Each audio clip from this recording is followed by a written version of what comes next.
Hai, Assalamualaikum warahmatullahi wabarakatuh. Apa kabar kalian semua, Rek? Semoga kamu dan sekeluarga selalu dalam keadaan sehat, juga dimudahkan dalam segala urusannya. Kali ini, kita akan bahas sebuah cerita film yang sangat menarik. Banyak pelajaran yang nantinya bisa kita ambil dari sini. Film ini bercerita tentang seorang bocah pemulung yang menemukan sebuah dompet. Ternyata, dompet itu berisi rahasia seorang politikus dan kode-kode rahasia di dalamnya yang saling berkaitan. Nah, bagaimanakah perjuangannya untuk mengungkap sebuah kebenaran? Yuk, kita langsung aja masuk ke dalam ceritanya. Tapi, sebelum masuk ke dalam ceritanya, gue mau ucapkan terima kasih dulu sama kalian semua yang udah subscribe channel ini. Karena berkat dukungan kalian, gue jadi makin semangat untuk bikin kontennya. Dan ini dia ceritanya. Film bermula di suatu pemakaman di kota Rio de Janeiro, Brazil. Terlihat, seorang pria bernama Jose sedang menguburkan peti mati anaknya yang bernama Pia Angelo. Saat sampai di rumah, Jose menyimpan sebuah foto, kunci, dan barang-barang lainnya di dalam sebuah dompet berwarna merah. Tapi tiba-tiba, polisi datang menggerebek tempat tinggal Jose. Jose berusaha melarikan diri dari sana, dan polisi pun mengejarnya.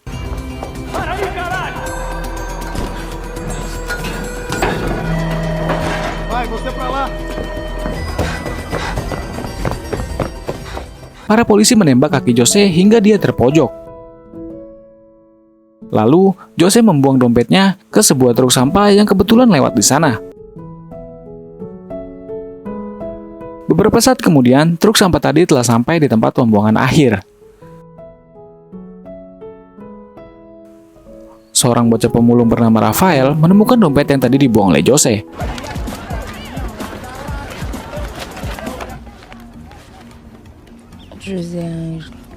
Ketika beristirahat, Rafael membagikan sedikit uang kepada temannya yang bernama Gardo. Selain berisi uang, Rafael juga menemukan kartu pengenal, gambar hewan undian, sebuah kunci, dan barang lainnya. Sementara di tempat lain, Jose diinterogasi tentang isi dompet yang tadi dibuangnya. Tapi, Jose tidak mau memberitahu isi dompet itu, dan akhirnya polisi pun membunuh Jose. Sementara di TPA, Rafael yang hendak mampir sebentar ke gereja bertemu dengan guru bimbelnya yang bernama Olivia.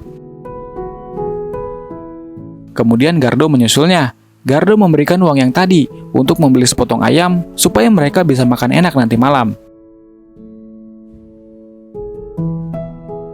Beberapa saat kemudian, para polisi yang dipimpin oleh Federico datang ke TPA untuk mencari dompet Jose yang hilang.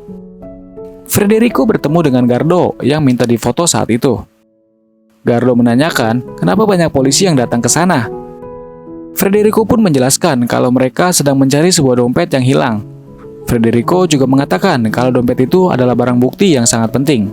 Federico menawarkan sejumlah uang jika ada yang menemukan dompet tersebut. Federico pun menanyakan siapa nama mereka.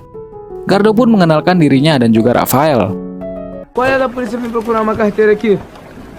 Cara, essa carteira é um negócio bem importante. Bem. Meu nome é Gardo. Você. Di malam harinya, Gardo menyarankan Rafael untuk segera menyerahkan dompet itu, agar mereka mendapatkan imbalan. Tapi Rafael menolaknya, karena Rafael yakin dalam dompet itu pasti ada sesuatu yang berharga. Karena itulah, polisi sampai rela turun ke TPA. Rafael juga mengatakan, semakin lama dompet itu hilang, maka bayarannya akan semakin tinggi. Kemudian, Rafael mengajak Gardo untuk menemui teman lamanya. Rafael dan Gardo masuk ke sebuah selokan kumuh, dan di dalamnya mereka bertemu dengan seorang bernama Gabriel. Rafael meminta bantuan Gabriel untuk menemukan benda berharga di dalam dompet tersebut. Gabriel menunjukkan kunci dari dalam dompet itu. Kemungkinan kunci itulah yang dicari para polisi. Gabriel bersedia mencari tahu tentang kunci itu jika Rafael mau membagi rata uang imbalan mereka. Eu sei de onde essa chave. Da onde? Partes iguais? Rafael pun akhirnya setuju, dan keesokan harinya mereka bertiga menaiki kereta api untuk sampai di sebuah kota. Mereka melewati lorong menuju suatu tempat, tapi jalan mereka terhalang oleh preman kampung yang menguasai daerah tersebut. Karena tidak punya uang, Gabriel menyerahkan kalungnya, lalu mereka diperbolehkan untuk lewat. Dan tidak lama sampailah mereka di ujung lorong. Rupanya, jalan itu adalah tembusan ke sebuah stasiun kereta api. Gabriel mengatakan kalau kunci dari dompet itu kemungkinan adalah kunci untuk membuka salah satu loker di stasiun itu. Mereka berniat membuka lokernya, tapi ada polisi yang berjaga di sana.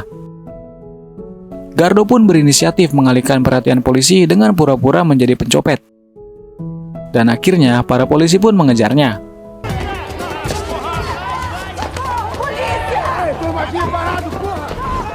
Sementara di tempat lain, Gabriel dan Rafael membuka loker dari kunci itu. Di dalamnya, mereka menemukan sebuah amplop berwarna putih. Mereka kemudian segera kabur dari tempat itu. Sementara para pemalak yang penasaran juga ikut mengejar mereka.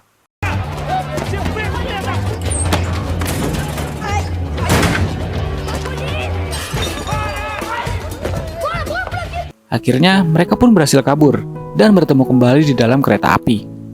Gardo kemudian melihat amplop yang mereka dapatkan, dan ternyata amplop itu ditunjukkan pada seorang narapidana bernama Joe Clement di penjara Kova. Mereka juga menemukan surat dan foto Angelo bersama anaknya. Di balik foto itu juga terdapat angka-angka rahasia. Singkat cerita, mereka pun telah tiba di rumah pendeta Juliar. Diam-diam, mereka memakai laptop pendeta Juliar. Mereka mencari tahu foto tentang Joe Clement di internet. Sementara di ruang tamu, Gabriel berusaha mengalihkan perhatian Juliar dan Olivia. Mereka pun berhasil menemukan info tentang Joe Clement, yang ternyata dia adalah mantan pengacara yang kemudian dipenjara karena suatu alasan. Rafael kemudian mencetak informasi tentang Joe Clement, lalu mereka pun kabur dari sana. Sementara di TPA, Federico melanjutkan pencariannya. Federico menyuruh pemulung mencari dompet yang hilang, tapi dompet itu tak kunjung ditemukan. Federico bertanya pada seorang bocah tentang keberadaan Rafael dan Gardo. Bocah itu mengatakan kalau Rafael dan Gardo tidak datang bekerja hari ini. Di malam harinya, Rafael berencana untuk menemui Joe Clement besok pagi. Namun, tak disangka-sangka, polisi menculik Rafael dan membawanya kabur dari sana.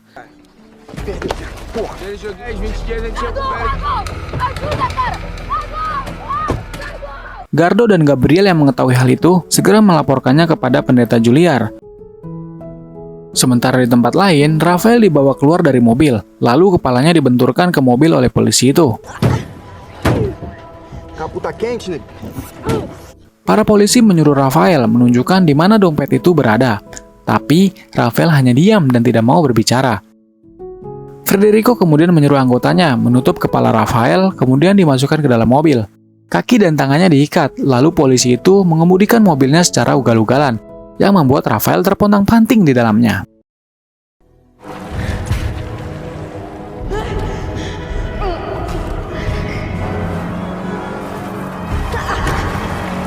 Di tempat lain, Juliar dan Gardo mendatangi kantor polisi. Mereka mencari keberadaan Rafael, namun polisi yang berjaga bilang tidak ada anak kecil di tempat mereka. Sementara di tempat lain, Rafael yang sudah babak belur dibawa masuk ke dalam mobil. Rafael pun mengaku bahwa dia menemukan dompet tersebut. Federico lalu bertanya apa saja yang ada di dalam dompet tersebut. Namun Rafael hanya diam dan tidak mau memberitahukannya. Kemudian Rafael dimasukkan ke bagasi mobil. Lagi-lagi polisi itu membawa mobilnya dengan ugal-ugalan hingga Rafael merasa kesakitan. Sementara di rumah, Juliar dan Gardo kembali dengan tangan kosong. Mereka gagal menemukan Rafael. Juliar hanya bisa berdoa, semoga Tuhan melindungi Rafael. Di persimpangan jalan yang sepi, Rafael diturunkan oleh Federico. Lalu dia menyuruh anggotanya untuk membunuh Rafael. Federico pun pergi dari tempat itu. Sementara anggotanya bersiap untuk membunuh Rafael dengan pistol, tapi polisi itu tidak tega melakukannya. Kemudian dia membiarkan Rafael hidup dan pergi dari tempat itu. Keesokan harinya, warga menemukan Rafael yang sedang sekarat. Rafael ditandu dan dibawa ke tempat pendeta Juliar. Luka-luka di tubuh Rafael mulai diobati. Setelahnya, Gabriel bertanya apakah Rafael akan menyerah.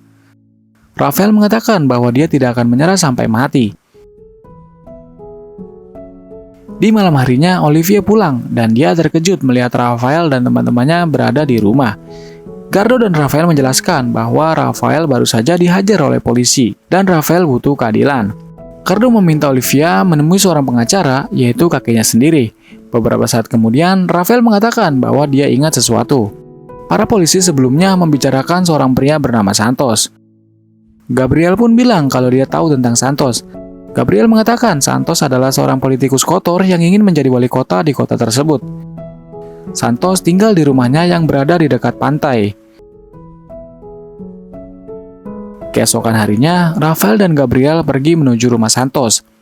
Sementara Gardo dan Olivia berangkat menuju penjara.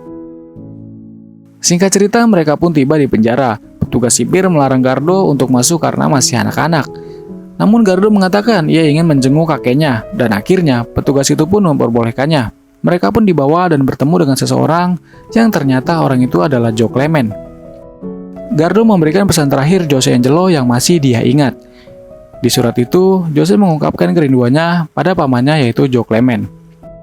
Jose juga bilang bahwa orang yang memenjarakan Joe sebentar lagi akan tertangkap. Jose berjanji bahwa Santos akan tamat. Jose bilang perjuangan Joe melawan korupsi sebentar lagi akan berlanjut. Jose mengatakan kalau pesan itu sampai kepadanya berarti Jose telah mati. Di akhir suratnya, Jose meminta maaf jika selama ini ia menjadi beban bagi Joe Clement. Como é que você sabe isso? A gente achou uma carta dele, do senhor. Se essa carta chegou às suas mãos, é porque eu fui pego. Momento colocar mais peso sobre os seus ombros.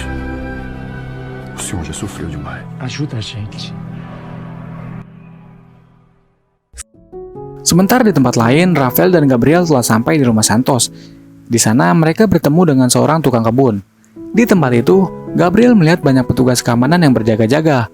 Gabriel bertanya, mengapa rumah Santos dijaga dengan begitu ketat? Lalu tukang kebun itu mengatakan bahwa Santos baru saja kehilangan barang berharganya. Tangan kanan Santos yang bernama Jose Angelo sudah mencuri uang 10 juta real dan membawa barang-barang penting lainnya. Kemudian, tukang kebun itu menceritakan kronologinya. Di suatu hari, Santos mengadakan pertemuan di rumahnya tentang pencalonan dirinya menjadi seorang wali kota. Santos menyuap pejabat tersebut agar ia terpilih. Kemudian Jose Angelo dipercayakan menyimpan uang dan buku penting Santos di ruang rahasia.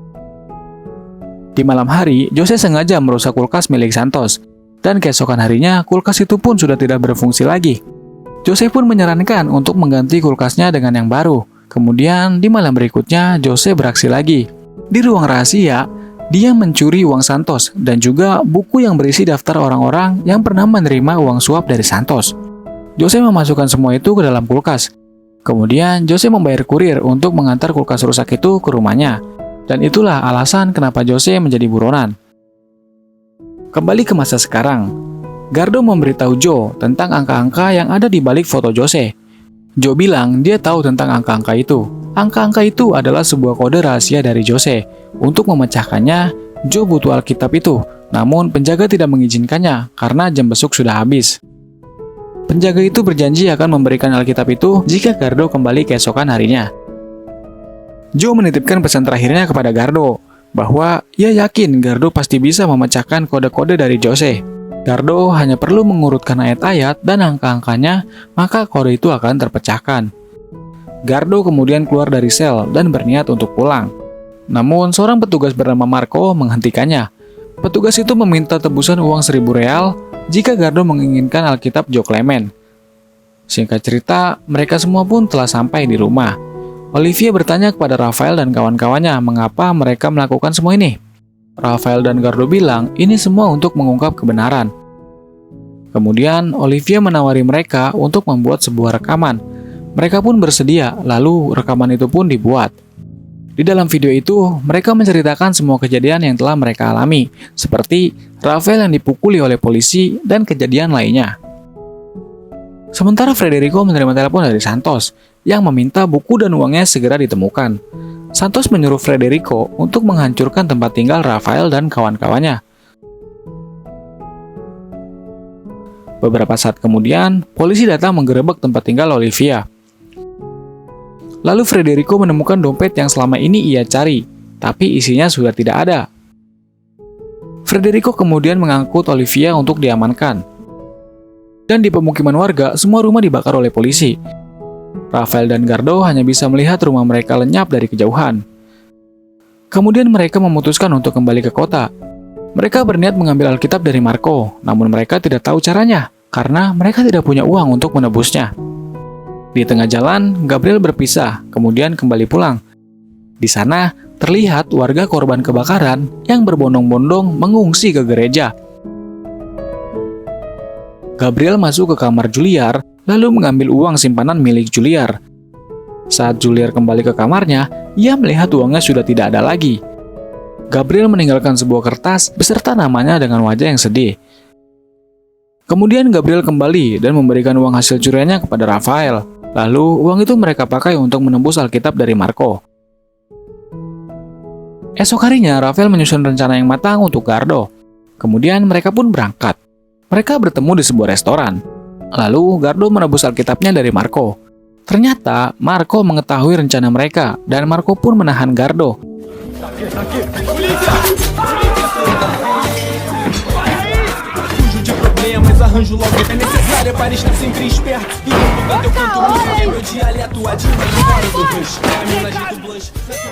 Mereka pun bersembunyi di suatu tempat. Karena kelaparan, Gardo keluar sebentar untuk mencari makan. Malam harinya, Rafael dan Gabriel mencoba memecahkan kode-kode yang diberikan oleh Jose. Angka-angka itu menuju pada ayat dari Alkitab yang kemudian menuntun mereka kepada beberapa nama hewan. Setelah dicocokkan dengan gambar hewan undian, mereka mendapatkan sebuah nomor telepon. Sementara di pesta, Gardo yang sedang mencari makanan di bak sampah dihampiri oleh seorang perempuan. Lalu, tidak lama kemudian, polisi pun datang berpatroli. Mengetahui hal itu, Gardo pun segera pergi dari sana. Gardo mengajak teman-temannya untuk segera kabur. Saat polisi tiba di sana, Rafael dan teman-temannya sudah tidak ada di sana.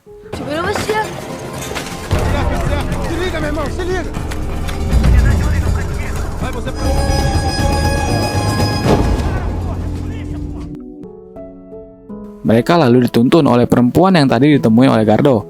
Perempuan itu membawa mereka ke pangkalan ojek, dan mereka pun langsung tancap gas kabur dari sana. Di tempat sebelumnya, Federico menemukan tempat persembunyian Rafael. Dia melihat angka-angka yang sebelumnya ditulis oleh Rafael. Federico kemudian menelpon nomor itu. Sementara di tempat lain, di pinggir jalan, Rafael berhenti sejenak untuk menelpon nomor yang sama.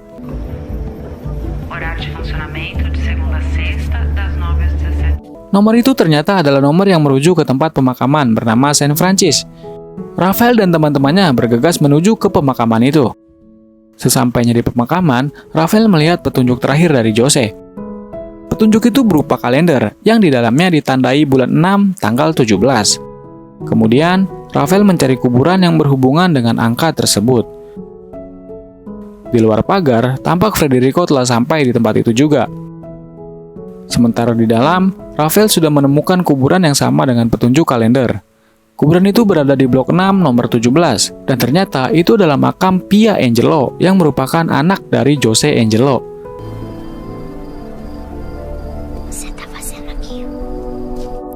Tiba-tiba muncul seorang anak perempuan dari belakang, dan anak itu adalah Pia Angelo.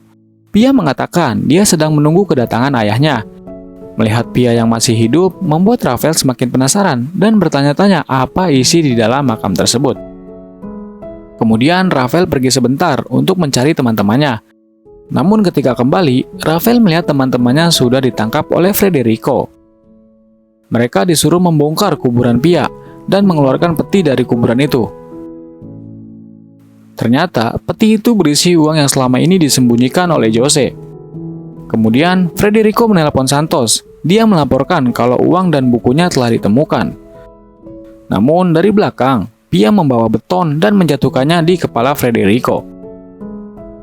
Rafael mengambil pistol dari Federico dan menodongkannya, namun dia tidak membunuhnya.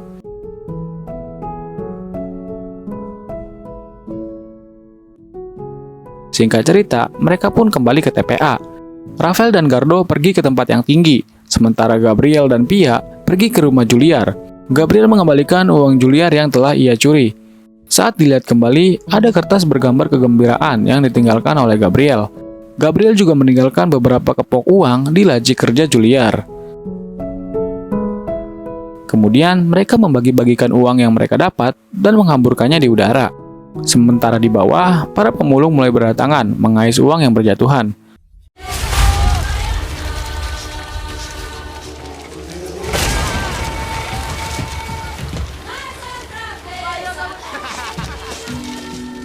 Mereka berempat pun menyewa mobil dan pergi meninggalkan TPA.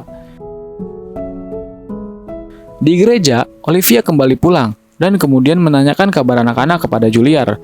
Juliar memperlihatkan gambar yang ditinggalkan oleh Gabriel. Gambar itu menunjukkan bahwa anak-anak itu sudah bahagia. Kemudian, Olivia menunjukkan memory card yang dia bawa ke Juliar. Memori itu berisi rekaman pengakuan Rafael dan kawan-kawannya. Mereka menyebar video itu di internet supaya orang-orang tahu kebusukan Santos dan para polisi. Olivia juga menuliskan daftar orang-orang yang telah menerima suap dari Santos. Beberapa hari kemudian, di sebuah pantai, terlihat Pia sedang menonton berita di TV. Tampak Santos yang sudah ditangkap karena kasus suap dan polisi yang terlibat juga ikut diringkus. Video pengakuan Rafael dan kawan-kawannya sudah viral di mana-mana. Akhirnya, kebenaran pun terungkap. Di sini terlihat Rafael, Pia, Gardo, dan Gabriel hidup bahagia. Dan film pun buyar. Nah, itu dia ceritanya. Gimana menurut kalian? Seru nggak ceritanya? Kalau kalian suka sama video ini, jangan lupa di like ya. Klik juga tombol subscribe-nya. Terima kasih buat kalian yang sudah nonton sampai akhir, dan bye.